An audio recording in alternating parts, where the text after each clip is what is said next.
We will always enter meetings with borough commanders and police officers, whether that's with Mopac or, I don't know, the Met Police and Scotland Yard.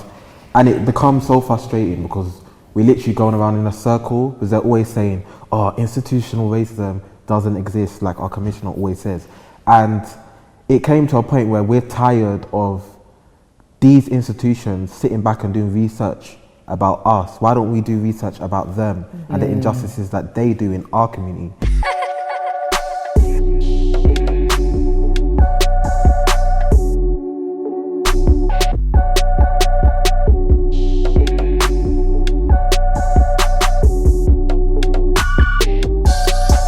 We just keep it rolling, yeah? Alright, cool. Hello and welcome to Account TV. We are here to celebrate the launch of this amazing publication, Policing in Hackney, which was researched, compiled and published by Hackney Account. Big up yourselves. Come on. Myself, Joshua Virasami. I'm Becka Hudson. Emmauel, Onapa, Yolanda, Lear. We're here to kind of have a conversation about how this came together, what the process was like, what the future of the report might be, but also kind of like, you know, how you guys got into this, and what you do in your spare time as well, you know, a bit about yourselves, a bit about the culture, a bit about what's going on as well. So I think we should just get straight into it. Cool. I have some questions I prepared. So what kind of got you into this work? How did you first find yourself doing this stuff around policing, and what brought you to it? I came in probably about midway through with these guys doing the project, so majority of it is down to these lot, but we complement each other and worked well. Yeah, Hackney Account, it's like a family, to be honest. Like, we all go together, we laugh together, we discuss the same issues in the group chat. Like, the way we are, it's not just like a normal like workplace, it's proper like a family. That's a beautiful thing. That's the way it's got to be, really. Definitely. To be able to do this. I see this as well, as a whole, like, it's not like they're like, oh, like high ups and like, they're like, oh, do this, do that, do that. They just give us like, they just said, we give you money to do this, you to take over, and we was like, alright, like, we never had like that kind of opportunity to be leading our own stuff. Like, this was like all led by us. We just had help, obviously, we had help by HCVS and everyone, but this was actually led by us, this was motivated by us. Everyone was putting 100% effort into it, and it's like, the opportunity that they gave us is crazy, to be honest. Can you tell us a little bit about that process? Because obviously reading the report, there's a lot of detail in there. You clearly collected like a massive amount of data. So can you tell us, like, with you guys leading it, how that process developed, how you got people involved, just a little bit about the research process? It's one of those things where it's like, we will always enter meetings with borough commanders and police officers, whether that's with Mopac or, I don't know, the Met Police and Scotland Yard. And it becomes so frustrating because we're literally going around in a circle because they're always saying, oh, institutional racism doesn't exist, like our commissioner always says. And it came to a point where we're tired of these institutions sitting back and doing research about us. Why don't we do research about them and the injustices that they do in our community?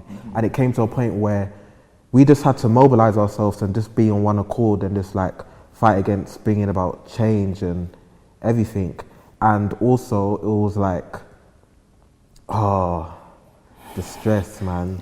I remember when I first started writing it, I was literally the pandemic just started and I got sent back from uni, and then I was literally on my bed after finishing my uni assignments writing this thing. I wrote the trauma section. I was writing that report, and it's like, because I had my own experience of being stopped and searched, it was very traumatic, but it's like it regurgitated that feeling and that pain that I once felt, especially when I'm seeing the figures of, it's the disproportionality when it comes to black men being stopped and searched.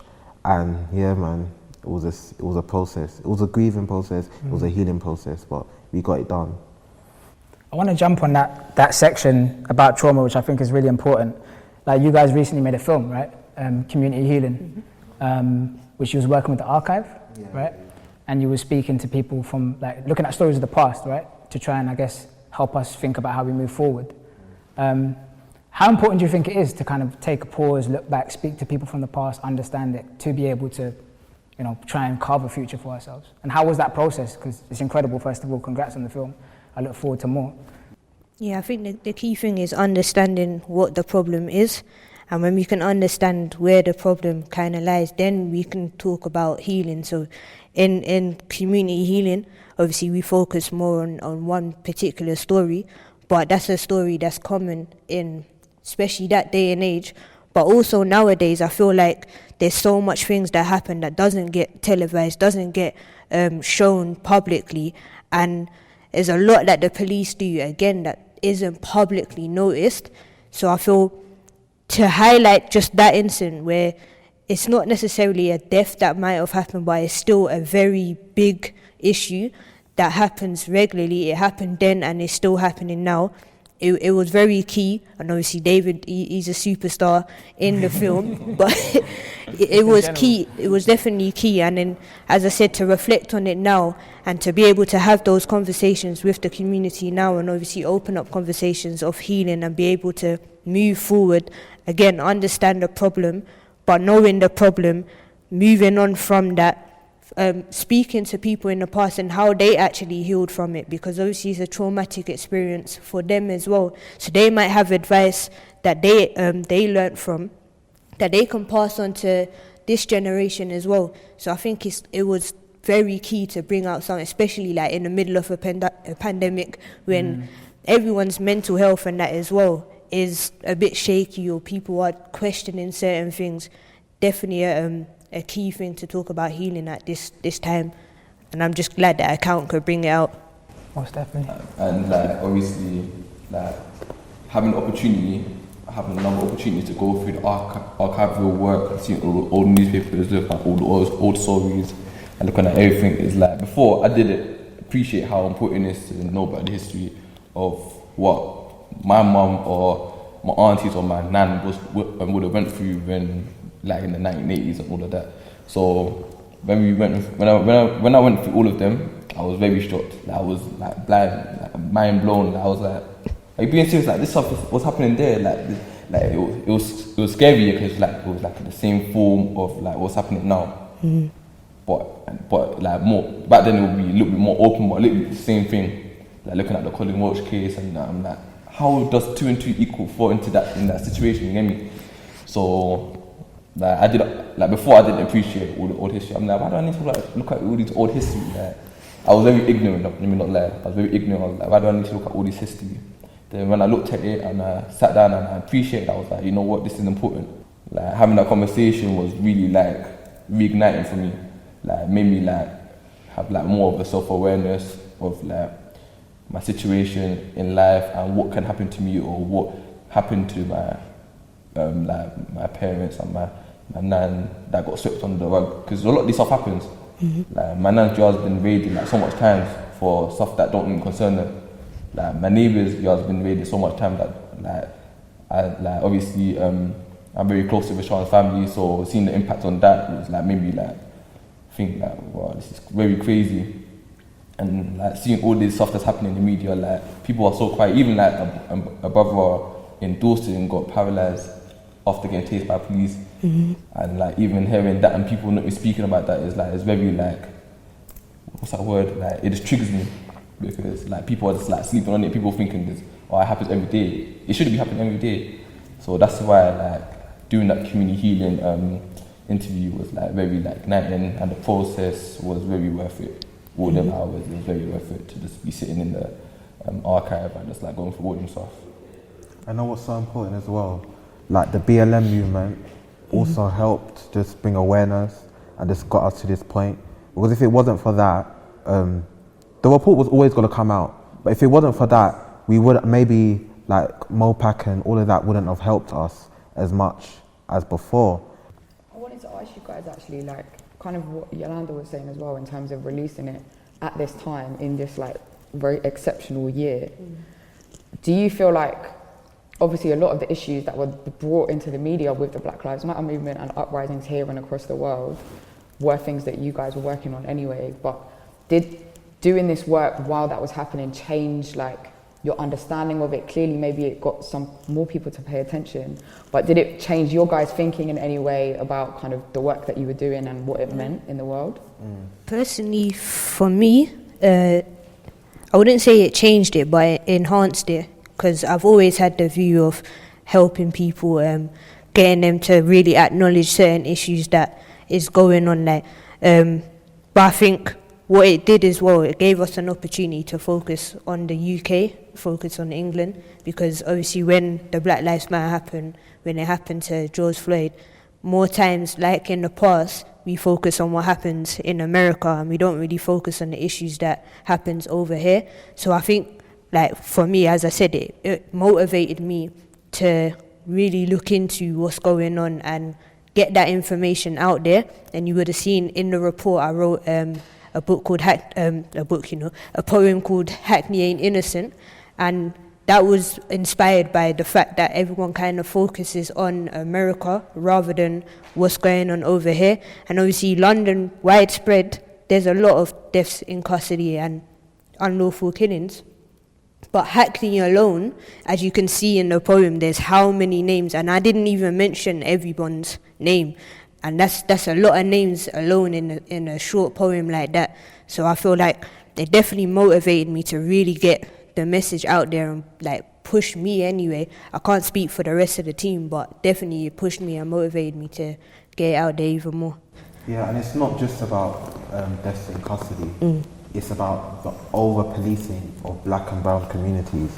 Like, we are under-policed when we're citizens, but we're over-policed when you want to criminalize us and so forth.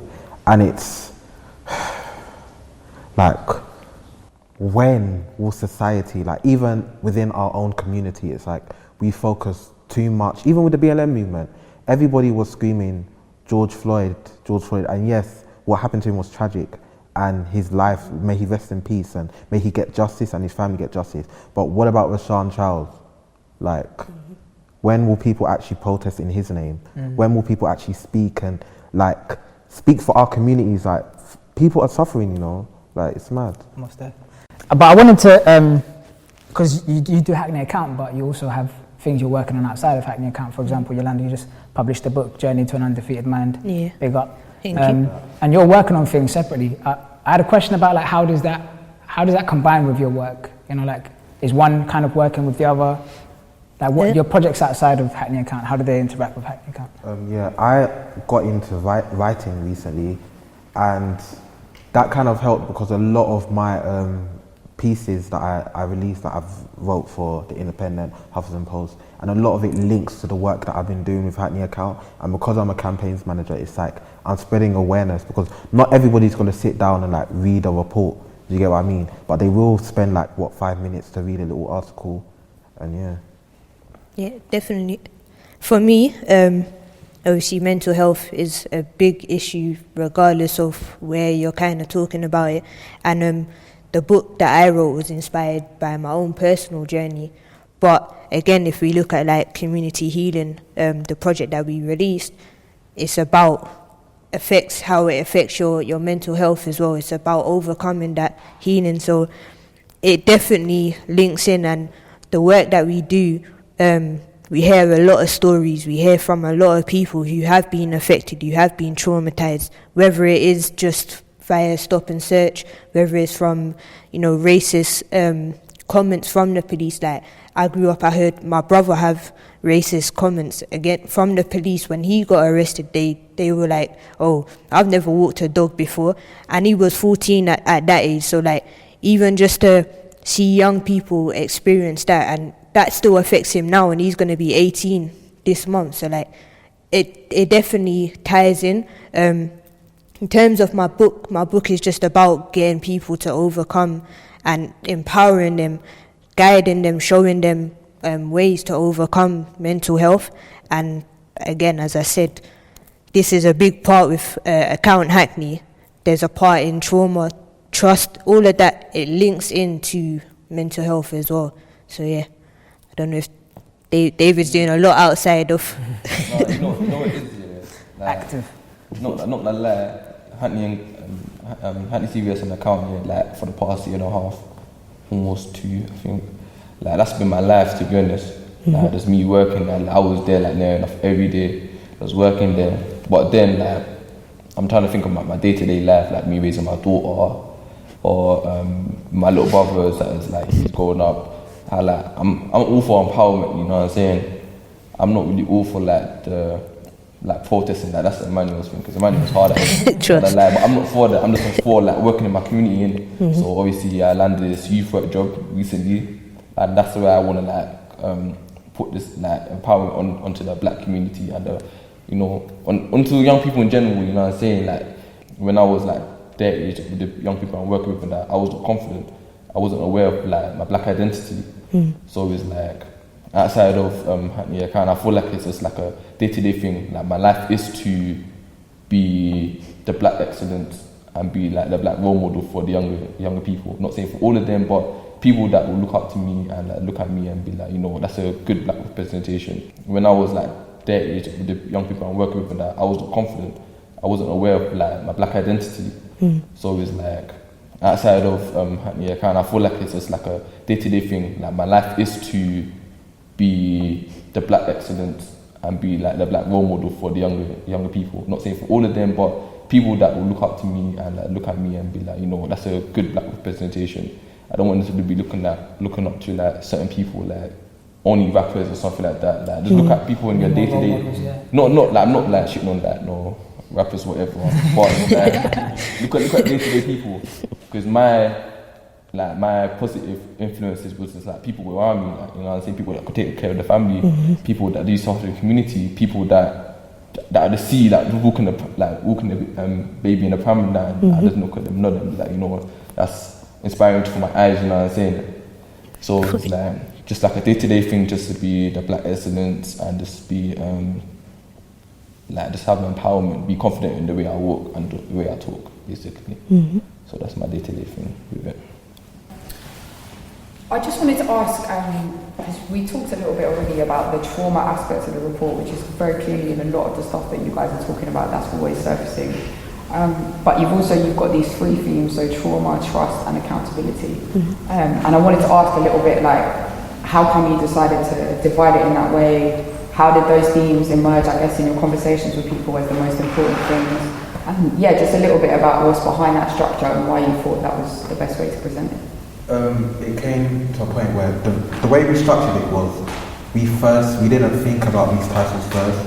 We first conducted the interviews, and when we kept seeing these things pop up, everyone was speaking about the trauma that they face. People have had trauma for like 9 years from being stopped when they were a kid at like 13 years old.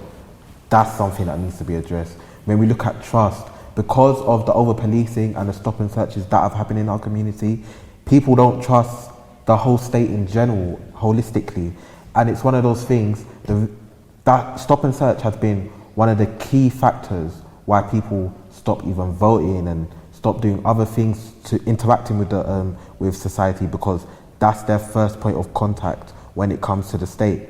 Then also with trust, trauma and accountability. Nobody's holding these people to account. The IOPC has let's not. The IOPC, they show us love. We've been in meetings with them. They support our work. However, actually holding them to account, they lack any power. They're a weak system. They're just dishing out facts. Like I remember we was in a meeting, not even facts. They're just dishing out stats, and was in a meeting with them, and it was like they said something about the stats that they said, I was like, our complaint system, the majority of them are not from the black and brown communities, so that shows that people actually have trust in the IOPC. I was thinking, what? I was thinking, this is crazy. Wait. Who would actually go to Canary Wharf and complain? Or who would actually have trust in the system for them to even want to complain about something already? Like, do you get what I mean? Kind of like allows us to really put them to shame though, because our reports getting used in like MOPAC, they're being inspired by our report to write their report and things like that. So if a youth-led organisation from Hackney can put better pressure on the police, then what is the IOPC doing? You lot have the power to really affect change and create a positive change, but what are you doing to actually create that? We've come out, it's been, a year, and we're already putting so much pressure, and we've only just getting started, to be honest. Like, this is our first major thing that we're really pushing out there. Something like. You get me? But I want to say something to the camera, yeah. Listen, we're the new IOPC now. We're the new IOPC. Like, it's us now. So yeah. Like IOPC, as Emmanuel said, they do show us love in it. Yeah, like they always show us respect when we have meetings with them. But we do need to understand that your job title is to hold the police to account in a sense, and you're not doing that. So someone has to basically send shots, I guess you can say, but in a political manner, just so that you can then step up and do what you're supposed to be doing better than what you're actually doing it. That's all it is. But it is love, in case they're listening. I mean, I think it's love. What I'm hearing is like we have to learn lessons. Like the UFFC, United Family and Friends Campaign, who've been fighting for justice for families for decades, have worked with the IPCC when it was the IPCC, and before that it was a different name. They've changed their name twice, right? So every time we get close to actually people understanding what they're about, they switch the name, they change the people, but it's the same thing. And going forward, we need to learn these lessons, right? It's like, how much time do we want to invest with these institutions? We can work with them, but what I'm hearing is that we also need to learn and recognize where it's possible to make interventions. We need to build our own. Because if we say we want an independent scrutiny panel or independent body that actually scrutinise the police, let it truly be independent. And not represent just something us. that's ex-police, funded by, the Home Office. Let it truly be independent, where the community is funding it. Where it's coming for bringing about concrete change, and it's actually advocating for the voices in our community and putting it on a platform for everybody to hear. And that's what it's all about. That's what all our work is about. And represent everyone within the community. That's another issue, is that most people that are on these scrutiny panels, they don't represent the community that they're actually trying to hold the police to account for. So there's an issue there, because you're actually detached from the real issues. Whereas the likes of account, we're involved in the community, we know what's going on, we've been, some of us have actually had interaction with the police and gone through certain things ourselves, so we know what it's really about. We know the pain, the trauma, the lack of trust there is within the community from, obviously Hackney where we work in, but it's not just Hackney, it's all over. So if they do have an independent scrutiny panel, it needs to be one that represents all the communities that they're trying to fight for. So I'll cut you off. No, that's what I'm saying. This is the problem. The fact that we have to ask for it is the problem.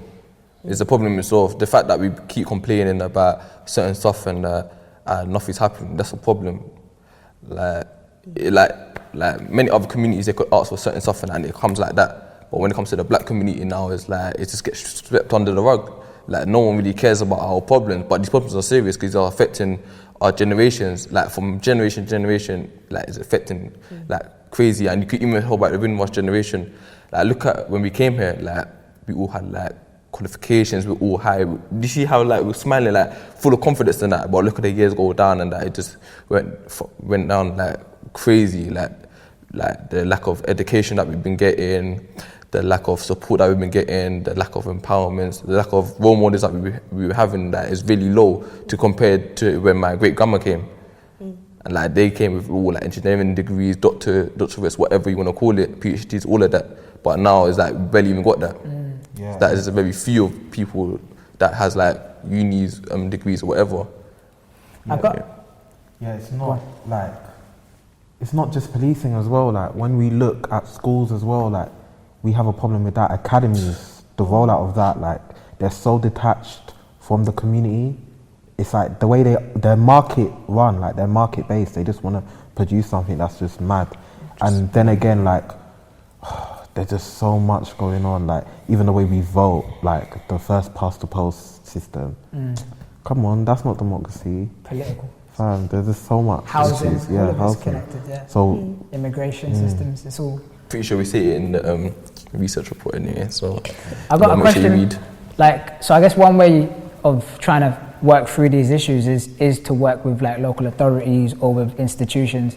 But you was talking about when communities came here, when migrant communities came here. For me, a big part of how we've always found ways to resist is through culture, carnival, setting up our own newspapers, our own, you're setting up Account TV, you know, like music, fashion, food, all these things are a big part of how we resist. And, you know, this year, a lot of music was like matching the moment, you know, from like OFB to whoever was making music about this moment. So what role does culture play for you in your work in Hackney Account?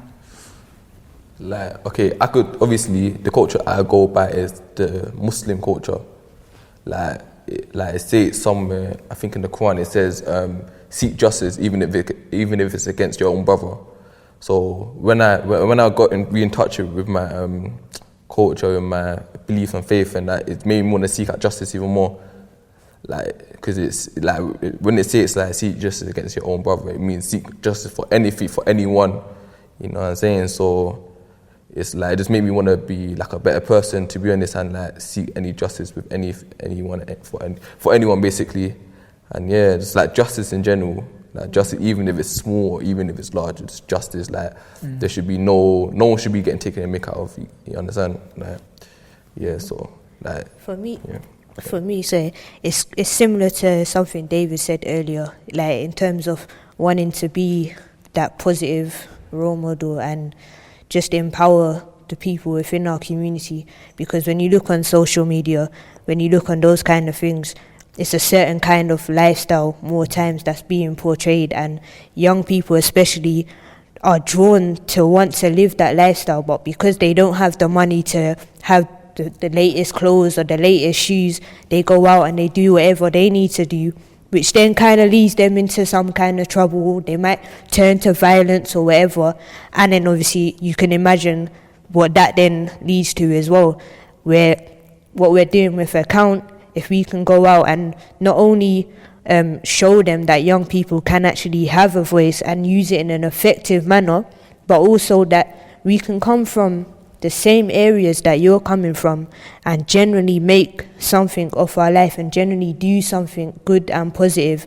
and still have that, you know, social media presence. Me, I'm a person, I don't really care about that kind of stuff, but at the same time I still have my own personal presence because of the lifestyle that I live. There may be young people in the area that are drawn to me. I keep it free. That's me. But then, like David, he's launching his clothing line. As you can see, that he's got his his top and his hat on. People would generally be attracted to that. But then it's who's behind the camera. And obviously he's a perfect role model for young black men and even females as well. Same with Emmauel.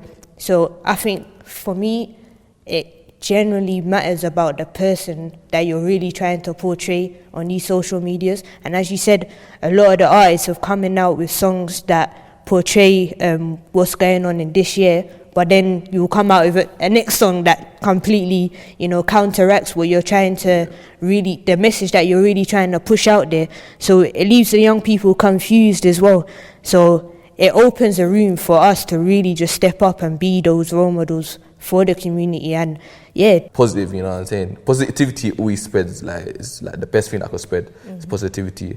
All this negative stuff, all the talk about this gangbang, all the stuff, like it gets boring at one point, you know what I'm saying? It leaves the younger generation confused. Like, we have to look at ourselves, and like what we want for ourselves is what we should want for other people. Yeah, be the change we want to see. Exactly. So I wanted to just bring it back to the report and ask you guys kind of where we go from here. You have a lot of really detailed recommendations in there that cover quite a lot of different kind of institutions and community issues.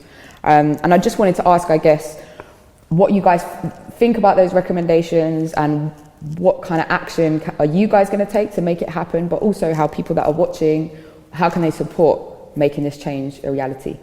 When it comes to the recommendations, because they're on at a local level, there's certain things we cannot advocate for because that would have to be a pan like London recommendations. So we try to be as not as, I will say, what can I say? Realistic, maybe? Yeah. Like local? Yeah, really. Yeah, we have to keep it very like realistic to keep it local. Yeah. And yeah, in terms of how we can get involved. You are so rubbish. I'm not good at this bit, man. Like, who should people follow? Is there anything that they should be looking out for? Do you have any petitions? Like, is there anything I that... mean, in terms of how they can get involved, one thing I would say is follow us on Twitter. That's our most active social media page. That's Hackney account. In terms of how to get involved, maybe we're going to set up like a funding page to get funding. We already have a lot of funding coming in anyways, but maybe if we get like local people to fund as well. And yeah, we're always recruiting. We need researchers. We're trying to expand. We're not trying to just focus on policing. We're trying to tackle the whole system at large here. And yeah. And obviously we've launched our account TV on YouTube as well, so you can find us there, which obviously this will be on there, but is there anything coming out on YouTube, isn't it? Make sure you like and subscribe. Hit the subscribe button right there. Was there anybody, I know there's quite a few partners in this report, is there anybody you want to shout out? Oh, there's too much. There's too much there, just shout out the whole of the team. Few people, yeah. Shout out CB, shout out Great, shout out us, shout out Infinity, shout out Therefore, King. It's got poem in there. Yeah, shout out basically The shout whole out the whole of team, Hackney yeah. CBS Shout out basically. Jake, our CEO, our boss, our dada. The best guy, yeah, respect to him. Fam. Even our partners, shout out you guys. Come on, fam. Like, You've been showing us love since day. Yeah. Come on, shout out to when you. you were planning. Yeah. Just like, you know what it is, like, if you're supporting us, whether you're vocally supporting us or not, just like big up yourself. Just big up like everyone, you know. If you're supporting us, just big up yourself, you know what I'm saying? Like, we don't even need to be mentioning names, just big up Hackney everyone. Council as well. Hackney Council, they've been showing us love since day as well. They've been supporting us. They was like, yeah. Yeah, just big up everyone, man. Okay, amazing. Obviously we have to shout out Tim, that's the one thing we didn't do. Like, you lot are terrible. Shout out Tim, like, he's in the background, but shout out Tim, he played a huge part. Exactly, yeah, favorite ally. And look, if you haven't got it already, make sure you go on the website, you can download it, you can get a copy posted out. You need to read this, it's very important. The recommendations are really important. And I'm really excited for the future of this and the impact it's going to have. So thank you for putting it together. Thank you. And thank you for watching. Thank you for your time. I'm going to perform a poem that's in our report called Hackney Ain't Innocent. It's written by myself, Yolanda, Lear. Hackney ain't innocent. There's blood on our streets from the hands of the police. Remember the name? Rashawn Charles? He was killed in 2017. His family still weeps. But coolly, the officers were just doing their job. Nah, man, the brother couldn't breathe. This one's close to home. Really broke Hackney. Still no justice. Officer walked free.